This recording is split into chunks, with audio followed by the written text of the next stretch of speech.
मुझे परमेश्वर ऊंचा पद देगा, शायद एक दिन होगा जब परमेश्वर मुझे बढ़ाएगा, शायद एक दिन होगा जब तुम लोग मेरे अंडर में होगे। लेकिन वो इस बात को घमंड में नहीं बोल रहा है, लेकिन वो इस बात को अपने मन की बातों को व्यक्त कर रहा है लोगों से, अपने भाइयों से, और उसके भाई उससे और द्वेष कर रहे हैं। क्यों द्वेष कर रहे हैं? क्योंकि उनके मन में उसके लिए अच्छी चीजें नहीं है। फिर आगे लिखा हुआ है, तब उसके भाइयों ने या क्या सचमुच तू हम पर प्रभुता करेगा? इसलिए वे उसके स्वप्नों और उसकी बातों के कारण उससे और भी अधिक बैर करने लगे। फिर उसने एक और स्वप्न देखा, मतलब एक स्वप्न तो देखा ही था, फिर परमेश्वर ने उसको एक और स्वप्न दिखाया। और लिखा हुआ है जब वो स्वप्न को वो देखता है तो लिखा हुआ है भाइयों से, फिर उसने एक स्वप्न और देखा और अपने भाइयों से उसका भी वर्णन किया। सुनो, मैंने एक स्वप्न देखा है और सूर्य और चंद्रमा और 11 तारे मुझे दंडवत कर रहे हैं। इस स्वप्न को उसने अपने पिता और भाइयों के साथ वर्णन किया था।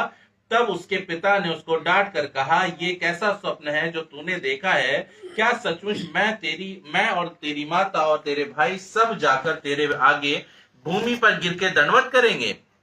उसके भाई उससे डाह करते थे, पर उसके पिता ने उसके उस वचन को स्मरण रखा। मतलब मालूम क्या, एक स्वप्न देखा, उसके बाद उस स्वप्न के बाद में दूसरा स्वप्न देखा, और जब स्वप्न देख रहा है तो वहां पे लिखा है सूर्य और चंद्रमा और 11 तारे उसको दंडवत कर रहे हैं। मतलब पहले बार में जब देख रहा है तो फूलों को देख रहा है कि उसको दंडवत कर रहे हैं, लेकिन इस बारी जब देख रहा है तो वो देख रहा है कि उसके माता पिता और उसके सारे भाई उसको दंडवत कर रहे हैं। मतलब क्या हो रहा है, जब आप जब देख रहे हैं कि यूसुफ बातें कर रहा है, यूसुफ अपने भाइयों से अपनी मन की बातों को व्यक्त कर रहा है, यूसुफ परमेश्वर के दिखाए हुए दर्शन को व्यक्त कर रहा है, यूसुफ जब सारी चीजों को उनके साथ में बांट रहा है, लिखा हुआ है उसके भाई उसे डाह करते थे। क्यों डाह करते थे?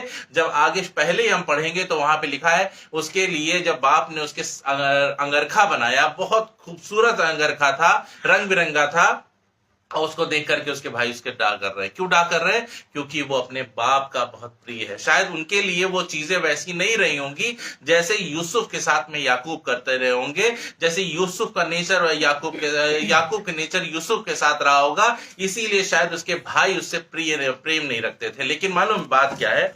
बात यहां पे ये है कि यूसुफ ने हम अभी तक पढ़ रहे हैं, यहां तक भी हमने नहीं देखा कि यूसुफ ने अपने मन को खराब किया। वो उस कलाम को ध्यान रख रहा है जो आगे को लिखा जाना है, जो नीति वचन में सुलेमान के द्वारा लिखा गया।